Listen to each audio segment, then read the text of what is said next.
نحمده ونصلي ونسلم على رسوله الكريم بسم اللہ الرحمن الرحیم۔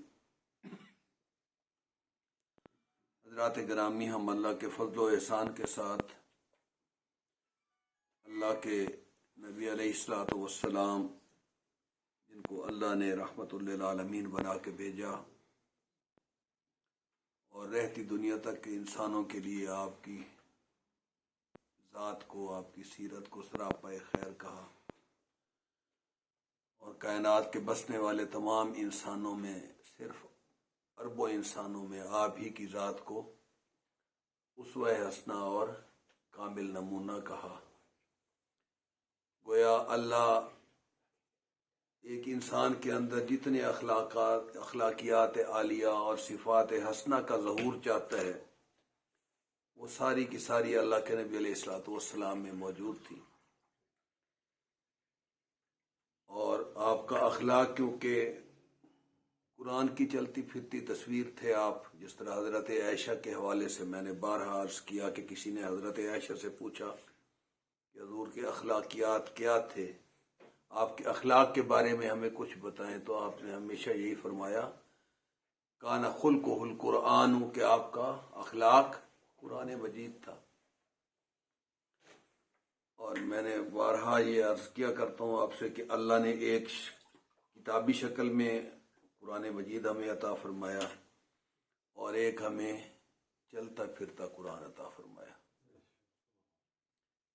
تو یہ جو کتاب مدون ہے اللہ کا قرآن، جو مجلد اور جلد میں بند ہے، یہ تو کتابی شکل میں ہے، اور اللہ کے نبی علیہ الصلوۃ والسلام چلتا پھرتا قرآن ہے۔ ایک قرآن صامت ہے جو ہمارے سامنے ہے، ہم خود پڑھتے ہیں اس کو، اور ایک اللہ کی کھلی ہوئی کتاب ہے جو ہمارے سامنے ہر وقت موجود ہے۔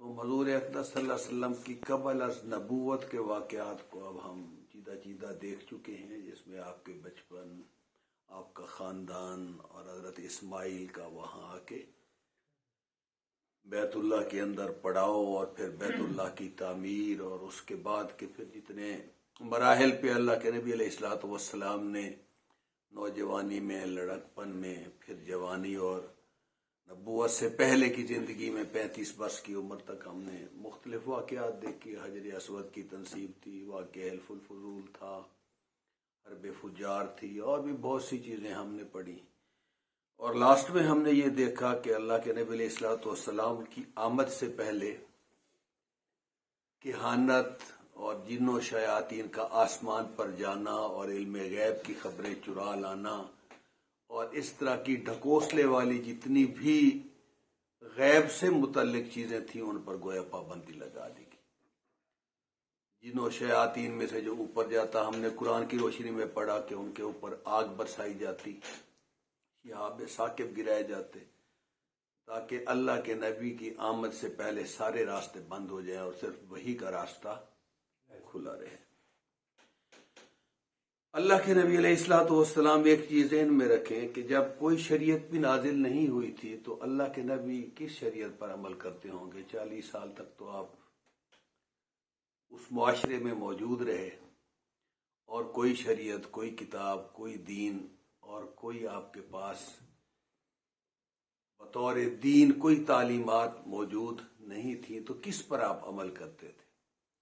تو یہ چیز ذہن میں رکھیں کہ اس وقت جو بھی معلوم حد تک آپ کو پتا تھا، آپ شریعت ابراہیم علیہ السلام کے پیروکار تھے، اللہ کے نبی صلی اللہ علیہ وسلم، یا پھر شریعت موسوی اور شریعت عیسوی میں سے جو تعلیمات آپ تک، یا اس کے ما سوا بھی دیگر انبیاء کی تعلیمات کے جو اجزاء بھی آپ پہ پہنچے، تو آپ حضرت ابراہیم، حضرت موسیٰ، حضرت عیسیٰ اور سابقہ انبیاء کی شرائع میں سے جو تعلیمات بھی آپ کو پہنچتی تھیں، آپ اپنی عقل و فراست کو استعمال کرتے ہوئے اس پر عمل کرتے تھے۔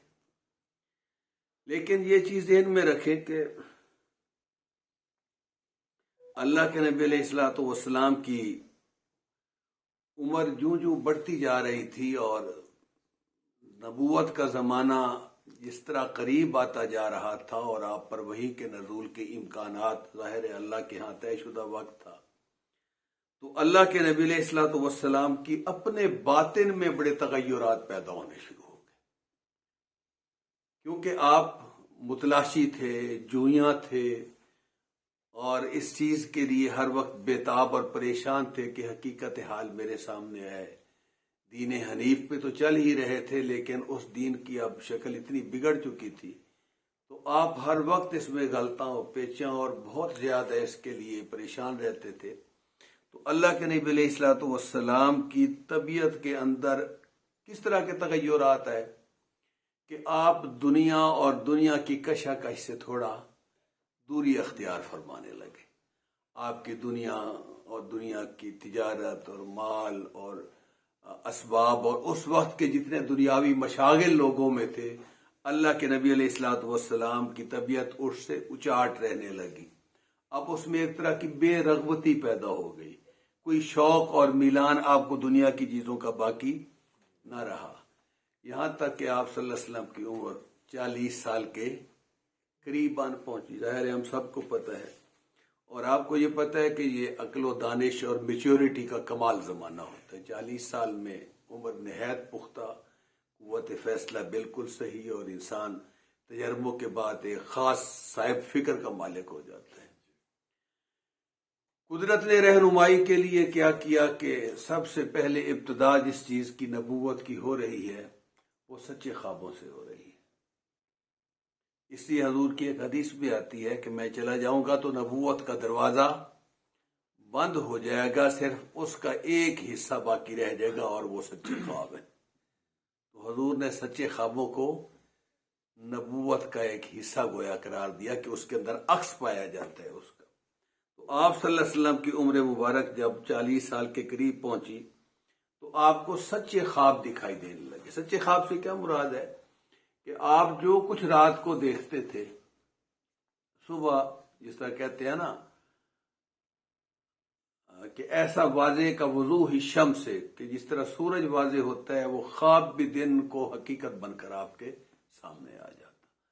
جو رات کو دیکھتے اس کی تعبیر اپنی آنکھوں سے صبح کو دیکھ لیتے، جو دیکھتے بعین ہی وہ اگلے دن وجود میں آ جاتا۔ تو نبوت کے کام کی ابتدا وحی الہی سے پہلے اللہ کی طرف سے اپنے نبی کو سچے خوابوں کے ذریعے وہ راستہ گویا دکھایا جا رہا ہے، اس راستے پہ ڈالا جا رہا ہے۔ اچھا، یہ ذہن میں رکھیں آپ، ہم سیرت کے ساتھ ساتھ مطلب حکمت سیرت کو بھی دیکھتے چلے جائیں۔ اللہ تعالیٰ اس چیز پہ تو قادر تھا کہ سچے خواب دکھائے بغیر یکدم جبرائیل امین آ کھڑے ہوتے اور آ کے وہی دے دیتے آپ کو، لیکن اللہ تعالیٰ نے یہاں یہ بتایا کہ طبیعتوں اور انسانوں کی تعلیم کے لیے تدریج ضروری ہے۔ گریجولی جو کچھ سکھایا جائے وہ زیادہ اس میں پرفیکشن بھی ہوتی ہے، طبیعتیں بھی اس سے مانوس ہو جاتی ہیں، اجنبیت بھی محسوس نہیں ہوتی۔ تو گویا اللہ تبارک و تعالیٰ نے بھی براہ راست قرآن کے نازل کرنے، براہ راست کسی فرشتے کے آ کے آپ کے سامنے وحی کو پیش کرنے کہ کلام الہی کا ایک تو اس قدر اللہ نے تو خود فرمایا نا کہ لو انزلنا ھذا القرآن علی جبل لرأیتہ خاشعا متصدعا من خشیۃ اللہ۔ کہاں انسان کا وجود، کہاں اس کا حجم، کہاں اس کی فزیک، اور کہاں پہاڑ۔ اب احد کے پہاڑ کو دیکھو، ہمالیہ کو دیکھو، اللہ فرماتے ہیں پہاڑوں کا یہ وجود تو ہے، لیکن اگر عقل و شعور کے ساتھ ان پہاڑوں کو وہ بھی ہم نے دیا ہوتا اور پھر قرآن پہ نازل کرتے تو کیا ہے؟ لو انزلنا ھذا القرآن علی جبل لرأیتہ خاشعا متصدعا من خشیۃ اللہ، کہ ڈر کے مارے وہ پھٹ جاتے، وہ ٹوٹ پھوٹ کا شکار ہو جاتے اور اس کو سہار نہ سکتے، اس کو برداشت نہ کر سکتے۔ کلام الہی یقیناً ایک نور تو ہے، لیکن نور ہونے کے ساتھ اللہ کا کلام بھی ہے، اس کی ایک عظمت بھی ہے، اس کی ایک ہیبت بھی ہے، اس کے اندر اللہ کے جلال اور اس کے عظمت کا پرتو بھی موجود ہے۔ تو اللہ نے براہ راست وہ وزن ڈالنے سے پہلے اپنے نبی کی تربیت کے لیے، اپنے نبی کو غیب کے عالم سے مانوس کرنے کے لیے اب قرآن، وحی، فرشتہ یہ عالم دنیا کی چیزیں ہیں یا عالم غیب کی چیزیں؟ عالم غیب کی چیزیں ہیں. اور خواب عالم دنیا کی چیز ہوتا ہے یا عالم غیب کی ہوتا ہے؟ کہ انسان ہے یہاں اور کہاں روم میں پھر رہا ہے، ایران میں پھر رہا ہے، آسمانوں میں پھر رہا ہے، سہرے کا وہ کچھ دیکھ رہا ہے جو اس نے کبھی سوچا بھی. تو غیب سے مناسبت کے لیے عالم غیب میں سے سب سے پہلے عالم رویا میں حضور اکرم صلی اللہ علیہ وسلم کو اللہ نے حقائق دکھانے لگے، اور وہ حقیقتیں جو آپ رات کو دیکھتے وہ دن کو اسی طرح ہو جاتی. دوسرا مرحلہ کیا آیا کہ حضور کو اکثر فرشتوں سے ملاقات ہونے لگی، عالم خواب میں بھی اور عالم بیداری میں بھی. اللہ نے دوسرا عالم غیب کو جو آپ پہ کھولا، عالم غیب کے وہ رسول جنہوں نے اس رسول خاتم النبیین پہ یہ پیغام لے کے آنا تھا. یہ ذہن میں رکھیں، عربی میں رسول دونوں کے لیے استعمال ہوتے ہیں. فرشتوں کو بھی رسول کہتے ہیں. جبرائیل امین کے لیے کیا استعمال ہوا ہے؟ رسول کریم. قرآن مجید میں ان کو بھی رسول کریم کہا گیا، پیغام لانے والا. تو اللہ نے اس عالم غیب کے جو فرستادہ اور اللہ کے بھیجے ہوئے رسول جنہوں نے وہ بار وہی وہاں سے لے کے آگے اس رسول تک منتقل کرنا تھا، اب ان رسولوں سے ملاقات شروع ہو گئی، ان کے ساتھ صحبت شروع ہو گئی، ان کا عکس اور ان کے ساتھ میل جول کے ساتھ آپ کے اندر گویا استعداد اور روحانی ملکہ اور قوت پیدا کی جا رہی ہے. اگلا مرحلہ کیا آیا کہ اس کے بعد حضور کو خلوت نشینی اور عزلت گزینی بڑی پسند آنے لگی. آپ شہر سے، آبادیوں سے، رونق سے، تجارت سے، کاروبار سے آپ تنہائی پسند ہو گئے. اور تنہائی پسندی میں آپ نے کیا کیا؟ غار حرا میں آپ نے جانا شروع کیا. یہ ذہن میں رکھیں کہ یہ جو خلوت یا عزلت نشینی یا بالکل الگ تھلگ ہونا، اور اس میں یقیناً اس وقت قرآن تو موجود نہیں تھا، نوافل اور تسبیحات موجود نہیں تھی، وظائف اور دعائیں موجود نہیں تھی، کوئی شریعت کی تعلیم تو موجود نہیں تھی. تو کیا کرتے تھے پھر حضور؟ وہاں مراقبہ تھا، بالکل صحیح فرمایا آپ نے، غور و فکر تھا، سوچ و بچار تھی، اور اس عالم بالا سے درخواست اور التجا تھی، گزارشیں تھیں، اندر کی کوڑھن اس کے سامنے پیش کرنا تھا کہ عالم ڈوب رہا ہے، غرقاب ہو رہا ہے، ظلمات اور اندھیریاں دنیا میں چھا گئی ہیں، کون سا جرم ہے نہیں ہو رہا، بچیاں زندگی گاڑی جا رہی ہیں، حاملہ عورتوں پہ نشانے بازیاں کی جا رہی ہیں، شراب عام ہے، جوا عام ہے، قافلے لوٹ لیے جاتے ہیں، شراب پانی کی طرح پی جاتی ہے، سود اور قمار چل رہا ہے. تو ہر اعتبار سے اور دنیا بالکل عالم بالا کی آنے والی ہدایات صدیاں ہو گئی کہ کوئی اتر ہی نہیں رہی. تو ہم نے پیچھے پڑھا نا کہ صرف آپ ہی نہیں تھے، ورقہ بن نوفل تھے، زید بن عمر تھے، امیہ بن ابی سلط، 6-7 آدمی میں نے گنے تھے کہ وہ بھی اس وقت موحد تھے، دین حق کے متلاشی تھے. اور وہ بھی اسی ورقہ بن نوفل نے پہلے یہودیت اختیار کی، پھر عیسائیت اختیار کی، اور پھر بھی اب انتظار میں تھے حضور اکرم صلی اللہ علیہ وسلم کی آمد کے. تو آپ ہی کی طرح کچھ اور لوگ بھی تھے، لیکن ان کو تو نبوت کے لیے اللہ نے چنا نہیں تھا، اپنے پیغمبر کو چنا، تو پھر اس کے لیے اس کا اہتمام بھی فرمایا. تو آپ اس لیے ان حماق کے ساتھ آپ نے علیحدگی اختیار کر کے اپنی خلوت گزینی میں آپ غار حرا میں تشریف لے جاتے تھے. اچھا، اور یہ ذہن میں رکھیں، آپ صرف حضور کی نہیں، آپ انبیاء کی تاریخ اٹھا کے دیکھ لیں. حضرت عیسیٰ علیہ السلام، حضرت موسیٰ علیہ السلام، حضرت زکریا علیہ السلام، ان تمام انبیاء کو نبوت ملنے سے پہلے کسی نے 40 دن روزے رکھے اکیلے بیٹھ کے، کسی نے 30 دن روزے رکھے. حضرت موسیٰ علیہ السلام کہاں گئے تھے؟ 30 دن گئے، اور 10 دن اللہ نے کہا اور گزارو، اور یہ کتنے ہو گئے؟ 40 دن. حضرت عیسیٰ علیہ السلام کا بھی اسی طرح آتا ہے، وہ پیدائشی پیغمبر تھے، لیکن انہوں نے بھی انجیل اترنے سے پہلے، باقی انبیاء کا بھی. اور اس کے علاوہ بھی دنیا کے آپ صلحاء کا، صوفیاء کا، یا ان مصلحین کا جن کو ہم بزرگان دین کہتے ہیں، خواہ وہ کسی مذہب کے ہوں، ان سب کے ہاں ابتدا جب ان کی ہوتی ہے تو عزلت نشینی اور خلوت گزینی اور تنہائی اور غور و فکر سے ہوتی ہے، مراقبے سے ہوتی ہے اور غور و فکر سے ہوتی ہے۔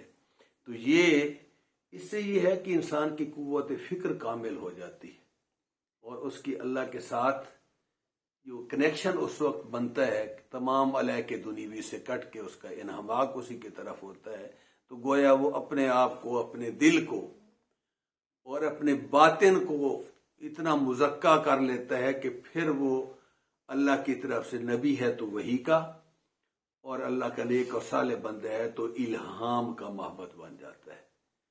یہ چیز ذہن میں رکھیں۔ وحی کے معنی بلا کیا ہیں؟ وہی کہتے ہیں کہ بالکل خفیہ اور مخفی انداز میں چپکے سے کوئی چیز کسی کے دل میں ڈال دینا۔ یہ لغوی اعتبار سے بتا رہا ہوں کہ چپکے سے مخفی طور پہ 20 انسانوں میں کوئی انسان بیٹھا ہوا ہے کہ ہم سارے اکٹھے بیٹھے ہیں، اب آپ کے دل میں اللہ کوئی بات ڈال دے، ہم میں سے کسی کو نظر آئے گا کوئی؟ تو مخفی اور خفیہ طور پہ چپ کر کے کسی کے دل میں کوئی بات ڈال دینا، اس معنی میں یہ قرآن میں لفظ حضور کے علاوہ بھی باقی چیزوں کے لیے، انسانوں کے لیے کیا، شہد کی مکھی کے لیے آیا ہے۔ وَأَوْحَى رَبُّكَ إِلَى النَّحْلِ، ہم نے شہد کی مکھی کی طرف وحی کیا۔ کیا مطلب وحی کا؟ کہ ہم نے اس کا کام اس کے دل میں سجھا اور ڈال دیا کہ تو نے ان راستوں پہ چلنا ہے، ان پھولوں پہ بیٹھنا ہے، وہاں سے ایکسٹریکٹ کرنا ہے جا کے جوس، اس طرح چھتا بنانا ہے، اس طرح تم نے شہد وہاں پریزرو کرنا ہے۔ تو اوحا ربک الی النحل، اور بھی 2-3 مقامات پہ، مثلا میں نے آپ کو ایک مثال دی کہ غیر انبیاء، کیا مطلب وہاں وہی سے مراد دل میں بات کا ڈال، لیکن جب اصطلاحی طور پہ وہی آئے گی تو اللہ کا وہ پیغام جو اللہ انسانیت کی ہدایت کے لیے بھیجتا ہے، اس کو اپنے نبی کے دل میں منتقل کرنا، خواہ وہ جبرائیل امین کے ذریعے ہو، خواہ وہ براہ راست ہو۔ اللہ پابند نہیں اس چیز کا کہ ہر وحی جبرائیل امین کے ذریعے اتاری جائے، بعض آیات جبرائیل امین کے ذریعے اتری، بعض اللہ نے دل میں ڈالی، بعض جگہ اللہ ہم کلام ہو، تلک الرسل فضلنا بعضهم علی بعض منهم من کلم اللہ ورفع بعضهم درجات، کئیوں کو یہاں دیا، کئیوں کو بلا کر دیا وہاں۔ تو وحی کے یہ مختلف انداز ہیں، جبرائیل امین کے ذریعے بھی، دل میں ڈال کے بھی، براہ راست اللہ کا تکلم کر کے بھی، اور کبھی انسانی شکل میں فرشتے کو بھیج کے بھی حضور پہ، حضرت جبرائیل امین حضرت داہیہ کلبی مشہور صحابی ان کی شکل میں آتے تھے، جب بھی انسانی شکل میں اگر آتے تھے تو خیر اللہ تبارک و تعالی۔ اچھا ایک اور چیز بھی ذہن میں رکھیں کہ نبی جو ہے اس کے اندر نبوت کی استعداد فطری جو ہے وہ نبی بننے سے پہلے بھی ہوتی ہے۔ ایک چیز ذہن میں رکھیں کہ کیا نبی وحی کے بعد نبی ہوتا ہے، یا اس کے اندر وہ تمام کمالات اور تمام خصائص اور خوبیاں انسانی جو فطری ہونی چاہیے بطور نبی کے، تو نبی قبل از نبوت بھی نبی ہی کی خصوصیات سے متصف ہوتا ہے، مگر اس کو نبوت اور رسالت ملنے سے پہلے اللہ مجاہدہ کراتے ہیں، ریاضت کرواتے ہیں۔ یہ ذہن میں رکھیں آپ۔ کیا اللہ اس چیز کے پابند تھے کہ 40 دن آپ ایک جائیں، پھر مہینہ جائیں، کئی مہینوں تک آپ جائیں، پھر آئیں، پھر جائیں، پھر آئیں، اپنی خوراک لے کے، اپنا پانی ساتھ لے کے، اور گھر سے دور اور بیوی بچوں کو چھوڑ کے؟ بعین ہی اسی طرح جس طرح میں اور آپ سب انسان ہیں نا، تو انسانیت مجھ میں پروفیسر بننے سے پہلے بھی تو موجود تھی۔ اللہ نے کہا نہیں بچے، یہ اس طرح پڑھو، یہ محنت کرو، یہ ڈگری لو، اتنی کوالیفیکیشن ایکوائر کرو، after that you will become professor. Colonel صاحب بیٹھے ہیں، انجینئر بنے تھے وہاں، تو انسان تو پہلے بھی تھے، ان کے اندر پوٹینشیل انجینئر بننے کا تھا، لیکن فزیکلی انجینئر تھے نہیں۔ تو جس طرح انسان میں سبھی کمالات ہوتے ہیں، لیکن انسان باکمال کسی شعبے میں کب بنتا ہے؟ جب اس شعبے کے اندر محنت کرتا ہے, کوشش کرتا ہے, کاوش کرتا ہے, اسٹرگل کرتا ہے, اسٹرائیو کرتا ہے, اپنے آپ کو لگاتا اور کھپاتا ہے. اسی طرح انبیاء بھی ذہن میں رکھیں, نبی بھی پوٹینشل موجود ہوتا ہے, لیکن جس طرح میں نے پہلے کہا وہ بھی روزے رکھتے ہیں, بھوکے پیاسے رہتے ہیں, تنہائی اختیار کرتے ہیں, مراقبہ کرتے ہیں, اللہ سے مانگتے ہیں, اندر کوڑن ہوتی ہے اور پوری انسانیت کی ہوتی ہے. تو یہ بھی اللہ کا ایک گویا سنت اللہ کہہ لیں آپ, وہ چیزیں جو اللہ جن کی خود پیروی فرماتے ہیں, جن کو نظام میں اللہ نے منسلک کر دیا کہ لوگ یہ کریں گے تو میں کروں گا, ان کو کیا کہتے ہیں؟ فطرت اللہ, ان کو کہتے ہیں سنت اللہ, کہ اللہ کی عادت مبارکہ یہ ہے کہ یہ کرو گے تو یہ ہوگا. تو انبیاء علیہ الصلوۃ والسلام بھی ریاضتیں کرتے, مجاہدے فرماتے تھے. اس کے فوراً بعد پھر کیا ہوتا تھا؟ ان پر رسالت اور نبوت کے اثرات مترتب ہونے شروع ہو جاتے تھے, فرشتہ آ جاتا تھا, وحی آ جاتی تھی, اور یہی کچھ رسول اکرم صلی اللہ علیہ وسلم نے. تو آپ نے اس کی ابتدا جس طرح میں نے کہا کیا کی کہ آپ نے عزلت نشینی کے لیے غار ہیرا کا انتخاب فرمایا, اور آپ اپنا کھانا ساتھ لے جاتے, پانی کا مشکیزہ ساتھ لے جاتے, وہاں مہینہ مہینہ بھر قیام کرتے, اور اس دوران اللہ کا ذکر کہہ لیں, یاد کہہ لیں, مراقبہ کہہ لیں, غور و فکر کہہ لیں, اور انتہائی اللہ سے التجا اور مناجات کہہ لیں, یہ صورت آپ اختیار کرتے. جب وہ ختم ہو جاتا پھر گھر تشریف لاتے. اس کی تفصیلات آئی ہیں, حضرت خدیجہ سے ملتے, بچوں سے ملتے. یہ بھی تذکرہ آتا ہے کہ بابا جانی ہمیں بھی ساتھ لے چلے وہاں. بعض مورخین نے حضور فرماتے بچیوں کہ ہاں کیوں نہیں چلیں گے, میں آپ کو بھی لے چلوں گا. لیکن پھر حضور اکرم صلی اللہ علیہ وسلم کے چند دن وہاں قیام فرمانے کے بعد آپ کی عادت مبارکہ تھی, جب آتے تو سب سے پہلے بیت اللہ جاتے, طواف فرماتے, اس کے بعد اپنے گھر آتے, اور پھر آپ اپنا سامان لے کے پھر دوبارہ چلے جاتے ہیں. تو اس کیفیات کے ساتھ جب اللہ کو منظور ہوا, اور جب آپ کی عمر مبارک 40 سال ہو گئی, 40 سال سے بھی کچھ اوپر ہے, تو اللہ تبارک و تعالی نے فیصلہ فرما لیا کہ اب آفتاب رسالت کی صبح کر دی جائے. اب اس آفتاب عالم تاب کی پہلی کرن جو ہے وہ دنیا میں پھیلانے کا, اور اس کو نشر کرنے کا, اور اس کو عام کرنے کا وقت آ گیا.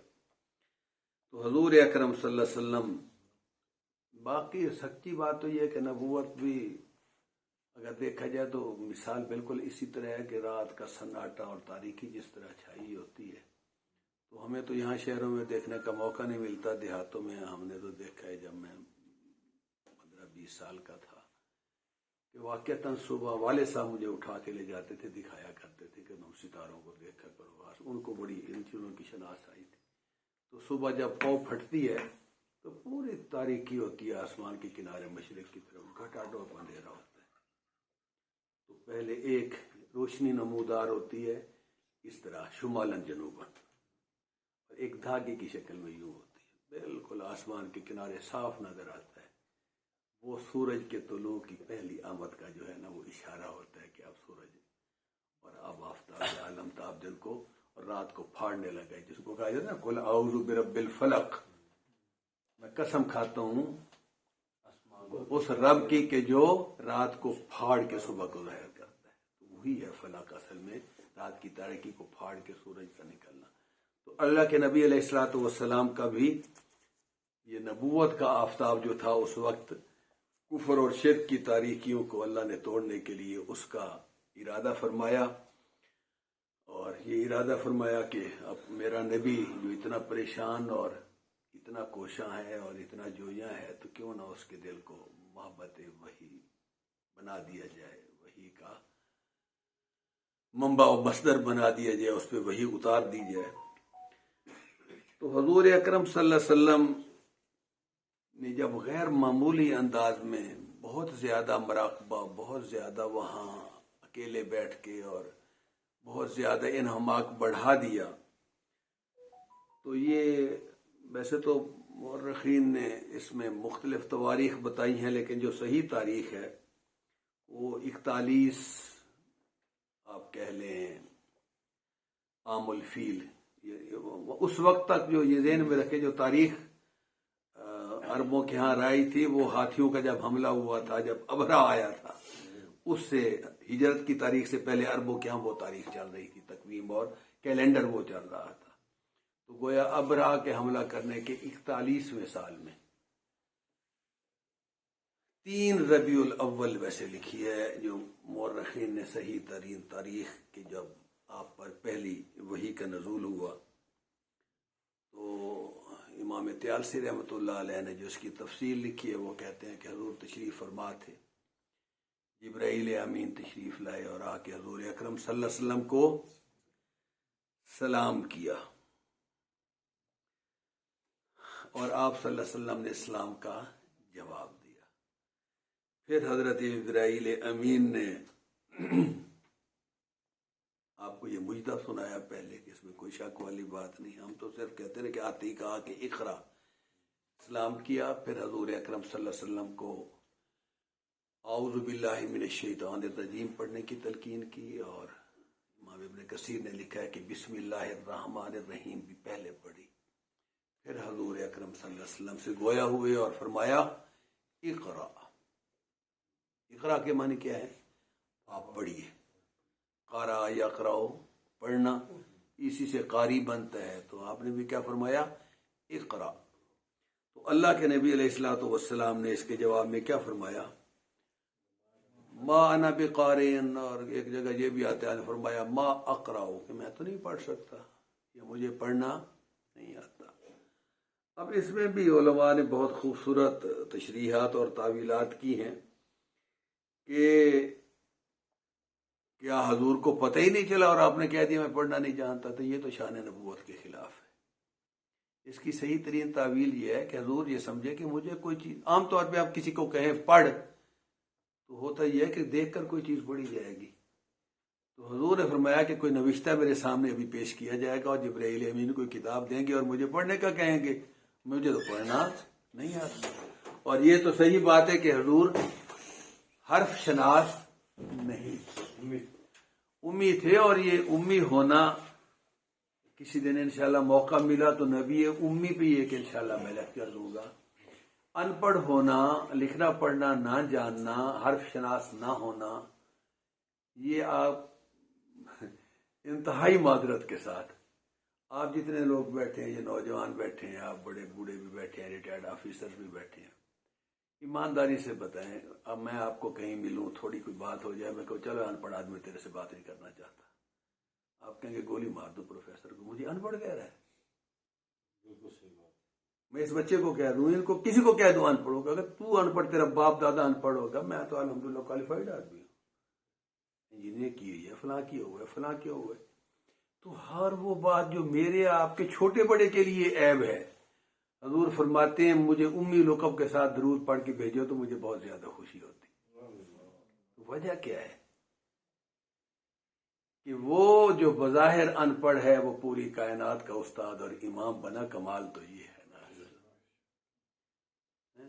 دنیا کے سب سے بڑے نامور فلسفی، حکماء، علماء، صلحاء، فقیہ اور فلسفی آج تک اللہ کے نبی علیہ الصلوۃ والسلام کی تعلیمات کے خوشہ چین ہیں، اور ابھی تک بھی کہتے ہیں قرآن تو بہت دور کی بات ہے، ہم وہی غیر مطلوع یا اس وحی کے جو براہ راست اللہ نے اپنے نبی کے دل پر اتاری اور آپ کی زبان سے نکلی جو قرآن کا حصہ، ہم تو ان کے کمالات کو ابھی تک نہیں پہنچ سکے۔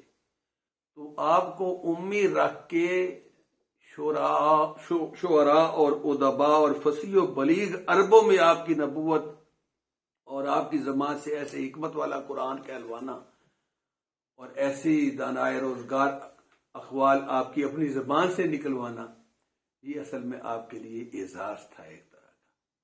تو آپ صلی اللہ علیہ وسلم نے یہی سمجھا کہ کہیں، یعنی ایک توجیہ لکھی ہے علماء نے۔ اور دوسرا یہ بھی ہے جو شیخ عبدالحق محدث دہلوی رحمۃ اللہ علیہ نے یہ لکھا ہے کہ اصل میں اس وقت وحی کا نزول، جبرائیل کی آمد، اس قدر دہشت اور خوف کا غلبہ تھا کہ حضور کی زبان سے یہ نکل گیا کہ ما انا بقارئ۔ اور میں یہ عرض کرتا ہوں، ان علماء کو بھی پڑھا کہ اللہ نے شاید اس بہانے جو اگلا کام ہونا تھا اس کے لیے راستہ ہموار کیا. آپ یہ سنتے رہتے ہیں نا کہ جب آپ نے فرمایا ما انا بقارئ تو پھر جبرائیل امین نے بلا کیا کیا؟ حضور کو حضور کے ساتھ معانقہ کیا. پنجابی میں جیسے کہتے ہیں جفی ڈالی حضور سے، اور پھر حضور کو بھینچا. تو اصل میں وہ تمام انوارات و کمالات اور وحی اور غیب کو برداشت کرنے کی جو قوت اللہ نے دی تھی وہ منتقل کی جا رہی تھی. یہ ایسے بھینچنا نہیں تھا. پھر فرمایا کہ پڑھو. پھر حضور نے کیا فرمایا؟ ما انا بقارئ، مجھے تو پڑھنا. دوسری دفعہ بھی، پھر دوسری دفعہ بھینچا. پھر آپ حضور سے پوچھا، حضور نے پھر فرمایا ما اقرأ، میں تو نہیں پڑھتا، پڑھنا نہیں آتا. آپ نے 3 دفعہ بھیجا، 3 دفعہ چھوڑا، اور تیسری دفعہ کے بعد کہا کہ اقرأ بسم. پھر ابراہیل امین نے صرف اقرأ نہیں کہا، پھر پڑھ دیا اقرأ بسم ربک. کیا مطلب؟ کہ جو کام میرے ذمہ تھا وہ میں کر چکا. اب شرح صدر آپ کا ہو چکا. اب وہی کی کیا کہہ سکتے ہیں، برداشت کا اللہ نے ملکہ آپ کے اندر پیدا کر دیا. اب فرمایا اقرأ بسم ربک الذی خلق، خلق الانسان من علق، اقرأ وربک الاکرم الذی علم بالقلم علم الانسان ما لم یعلم. یہاں تک یہ وہ آیات ہیں جو اللہ کے نبی علیہ الصلوۃ والسلام پر سب سے پہلے نازل ہوئیں.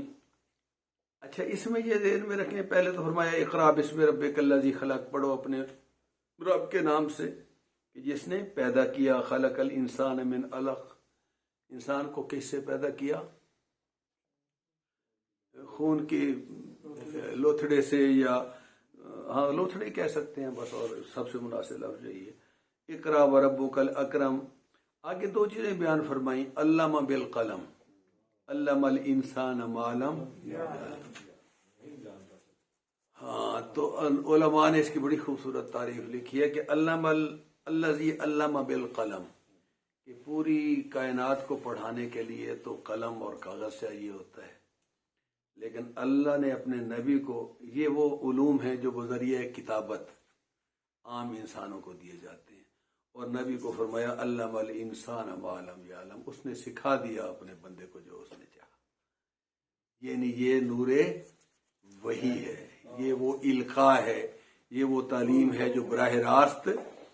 یعنی کیا مطلب؟ ایک کتابی علم ہے اور ایک علم لدنی. عام طور پہ چلو اصطلاح بھی آپ سن لیں، علم لدنی کسے کہتے ہیں؟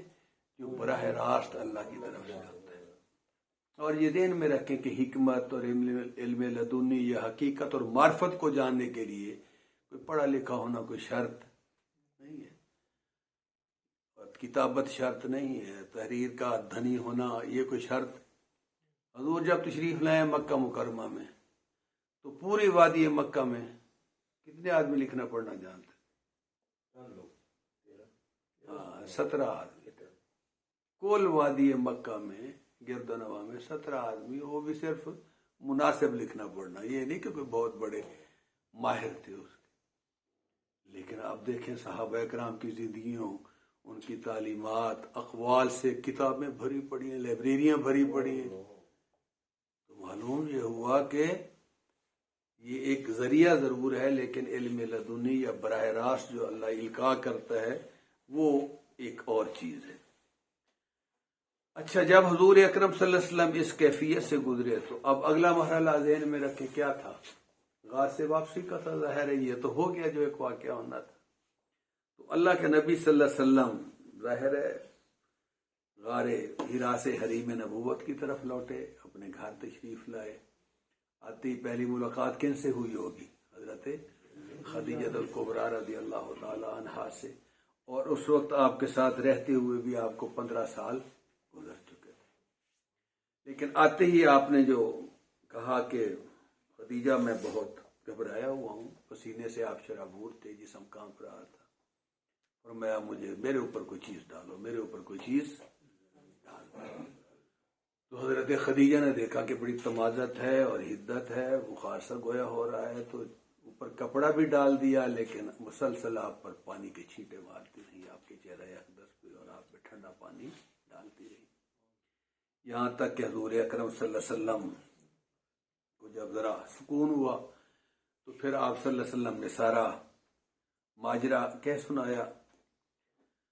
ظاہر ہے یہ جو خوف کا عالم تھا، یہ بےتابی تھی، یہ جو پریشانی تھی، یہ اس وجہ سے تھی کہ بشری طاقت سے ماورا تھی وہ چیز، اور وہ چیز جو اتری تھی اس کا جلال، اس کی ہیبت، قرآن کی عظمت، اس کا سہارنا، یہ نہیں کہ حضور اکرم صلی اللہ علیہ وسلم کی ذات یا آپ کی اس میں کوئی کمی تھی حوصلے میں، یہ اللہ کے کلام کی عظمت اور اس کا روب اور اس کا جلال تھا۔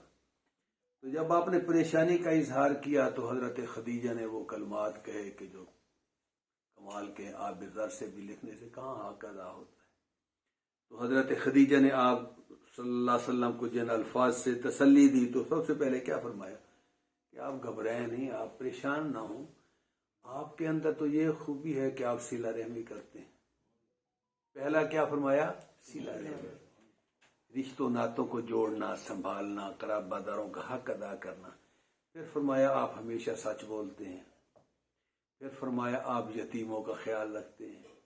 پھر فرمایا آپ مسکینوں کی دستگیری کرتے ہیں۔ پھر فرمایا جس کا کوئی کمانے والا نہیں ہوتا آپ کما کے ان بے سہاروں کا جا کے سہارا بنتے ہیں ان کے گھروں میں، اور کوئی کسی مصیبت میں پڑے کوئی اس کے ساتھ کھڑا ہو نہ ہو آپ اس کے ساتھ کھڑے ہوتے ہیں۔ تو پھر فرمایا قسم بخدا میرا اللہ ایسے بندے کو ضائع نہیں کرے گا۔ مہمان نوازی کے بارے سے ہاں مہمان نوازی، ہاں انتا تقرا ضعیف، میں تو مفہوم بتا رہا تھا نا، ساری حدیث ذہن میں نہیں۔ آپ مہمان نوازی کرتے ہیں، لوگوں کو راستہ دکھاتے ہیں، یعنی یہ 7-8 چیزیں میں نے خلاصہ ان کا بیان کیا، اور یہ بخاری اور مسلم میں یہ ساری چیزیں تفصیل سے دی گئی ہیں، بڑی مشہور حدیث ہے حضور اکرم صلی اللہ علیہ وسلم کی۔ تو اس کے بعد آپ نے قسم کھا کے کہا کہ مجھے خدائے ودود کی قسم، جو اس وقت انہوں نے لفظ استعمال کیے کہ اللہ آپ کو ضائع نہیں کرے گا۔ میرا دل نہیں مانتا کہ ایسا بندہ، ایسا صفات کا بندہ، تو آپ گھبرائیں نہیں، آپ پریشان نہ ہوں۔ اور یہ کون کہہ رہا ہے؟ جس کے ساتھ حضور 15 برس بتا چکے، اور آپ سب حضرات بیٹھے ہیں۔ کسی بھی انسان کے اخلاق اور کردار کی سب سے بڑی گواہ اس کی بیوی ہوتی ہے۔ انسان پوری دنیا میں جو مرضی بنتا پھرے، جتنی اس کی کمزوریوں سے وہ واقف ہوتی ہے، کوئی واقف نہیں ہوتا۔ پوری کائنات کو کسی کمزوری کا پتہ نہ ہو، بیوی کو پتہ ہوگا، اس کی تنہائیوں کا، اس کے غصے کا، اس کی عادات کا، کیونکہ وہ تو بیوی سے زیادہ قریب ہو کون سکتا ہے؟ اللہ نے کہا ہن لباس لکم وانتم لباس لہن، اللہ نے ختم کر دی بات کہ وہ تمہارا لباس ہے اور تم، تو لباس کی تعبیر میں کتنی باتیں چھپی ہوئی ہیں۔ سب سے پہلی بات یہ کہ میری باڈی سے جتنا میرا کپڑا قریب ہے، کون آپ میں سے اس کے قریب ہے؟ تو لباس سے زیادہ جسم کے قریب اور کوئی چیز۔ نمبر 2، لباس ہی تو عیبوں کو چھپائے ہوئے ہے، اندر سے میرے ادھر زخم ہے، ٹانکے لگے ہوئے ہیں، ٹوٹا ہوا ہے، اوپر سے تو یہ قریب ترین بھی ہے، یہ پروٹیکٹ بھی کرتا ہے، یہ عیبوں کو چھپاتا بھی ہے، یہ مجھے سردی گرمی سے بچاتا بھی ہے، اور ہر وقت میرے ساتھ لگا ہوا ہے۔ تو اس لیے با کمال لوگ وہی ہوتے ہیں جن کی بیویاں ان کے کمال کی، اور حضور اکرم صلی اللہ علیہ وسلم کو یہ شرف حاصل ہے کہ سب سے پہلی بیوی نے گواہی بھی دی، اور سب سے پہلے بیوی ایمان بھی، کیونکہ وہ کردار اور اخلاق سے تو نبوت کی ساری نشانیاں پہلے ہی پہچان رہی تھی۔ اللہ اکبر۔ اچھا، اس کے علاوہ ویسے ایک بات ذہن میں رکھیں کہ اس وقت پوری اس صفحہ ہستی پہ حضور اپنی اس کیفیت کو کسی اور سے بھی بیان کرنے والے نہیں تھے۔ مکہ میں کس کے پاس جاتے یہ بات بتانے؟ تو پوری دنیا میں ایک غمگسار تھی، اور وہ بھی بیوی تھی۔ اگر بیوی بھی صاحب فراست نہ ہوتی تو حضور کو تسلی کون دیتا؟ اور بیوی کی فراست اور عقل اور دانش پہ آپ قربان جائیں کہ انہوں نے کس طرح پن پوائنٹ کیا، اور جس کو بعد میں اللہ نے ٹیسٹیفائی اور ویریفائی بھی کر دیا کہ آپ میرے نبی ہیں۔ بات میں تو بات واضح ہو گئی، تو اس سے حضرت عائشہ کی کمال فراست، کمال دانش مندی اور عورتوں کے اندر، اس لیے سید النساء قریش کہلاتی تھی، قریش کی عورتوں کی سردار تھی جب تک تھی حضرت۔ اچھا، اس کے بعد ہوا کیا، جب حضرت خدیجہ نے خود تو تسلی دے دی، بعض اوقات بندہ خود تو کسی کو تسلی دے دیتا ہے دوسرے کی سچویشن کو دیکھ کے، اور خود سوچتا ہے کہ میں کہہ تو بیٹھا ہوں، پتہ نہیں میری بات صحیح بھی ہے یا نہیں ہے۔ تو سب سے پہلے کس کے پاس گئی حضرت خدیجہ اس بات کو بیان کرنے؟ نہیں، برقہ کے پاس نہیں گئی، اداس کے پاس گئی۔ یہ اداس کون تھا؟ یہ اداس نینوا کا رہنے والے شخص تھا، حضرت یونس بن متی کا پیروکار تھا۔ نینوا کے رہنے والے حضرت یونس علیہ السلام تھے، جو مچھلی کے پیٹ میں گئے پیغمبر تھے۔ تو اداس جو تھا، یہ بہت 2-3 سیرت نگاروں نے، یہ سب نے نہیں واقعہ لکھا، لیکن یہ سیرت سلیمان میں، سیرت موسیٰ بن عقبہ میں یہ بڑا تفصیل سے واقعہ آتا ہے کہ حضرت خدیجہ ان کے پاس اس لیے لے کے گئیں کہ وہ نہایت نیک بھی تھا اور حضرت یونس علیہ السلام کے دین سے ایک مذہبی شخص تھا، اور مذہباً اس وقت یہ عیسائی تھا، اس نے عیسائیت اختیار کر لی تھی، اور یہ حضرت امیر معاویہ کے نانا عتبہ کا غلام تھا۔ یہ شخص مکہ میں رہائش پذیر تھا رہنے والا نینوا کا، عیسائی تھا مذہباً، انتہائی نیک اور متدین تھا، اور عیسائیت اور یہودیت کی معلومات بھی پوری ظاہر کتابی علم تھا، اس کے پاس جانتا تھا۔ لیکن یہ عتبہ کا، جو حضرت امیر معاویہ کے نانا تھے، عتبہ بن ربیعہ، ان کا یہ غلام تھا۔ تو حضرت خدیجہ رضی اللہ تعالیٰ ان کے پاس گئیں کہ تم ایک نیک شخص ہو، بڑے بزرگوار ہو، میری نظر میں غلامی ایک الگ چیز ہے، لیکن تمہارا مقام ہے، میں سمجھتی ہوں، اس لیے میں تمہارے پاس آئی ہوں۔ اور حضرت خدیجہ کو یہ بھی پتا تھا کہ اس کو آسمانی کتابوں پہ عبور بھی تھا، تو رات اور انجیل کا وہ اچھا خاصا عالم تھا۔ یہ کہی حضرت خدیجہ نے بات، لیکن آپ نے کہا کیا کہ اے اداس، میں تجھے خدا کی قسم دے کر کہتی ہوں، مجھے سچ سچ بتا کہ تو جبرائیل امین کے بارے میں کچھ جانتا ہے؟ یعنی حضور کا یہ کہنے سے پہلے کیا کہا؟ میں تجھے اللہ کی قسم دے کر کہتی ہوں کہ اداس یہ بتا کہ تو حضور اپنا جبرائیل امین کے بارے میں تجھے کچھ معلومات ہیں؟ تو اس نے بھی حضرت خدیجہ کی تسلی کرانے کے لیے یہ نہیں بتایا کہ میں کیا جانتا ہوں کیا نہیں جانتا، کہا کہ اے قریش کی خواتین کی سردار، جبرائیل کیا لگے اور یہ مشرکین مکہ کیا لگے، جبرائیل کو ان سے کیا کام، جبرائیل کا اس بستی مکہ سے کیا کام، میں تو خوب جانتا ہوں ان کو، لیکن یہاں ان کا کوئی کام نہیں ہے۔ اس نے کہا چلو یہاں کوئی کام ہو نہ ہو، اب یہ بتاؤ کہ جبرائیل امین کون تھے، جانتے ہو؟ اس نے کہا ہاں، یہ وہ فرشتہ ہے جو اللہ کا پیغام اللہ کے نبیوں کے پاس لایا کرتا تھا۔ بس یہ تصدیق۔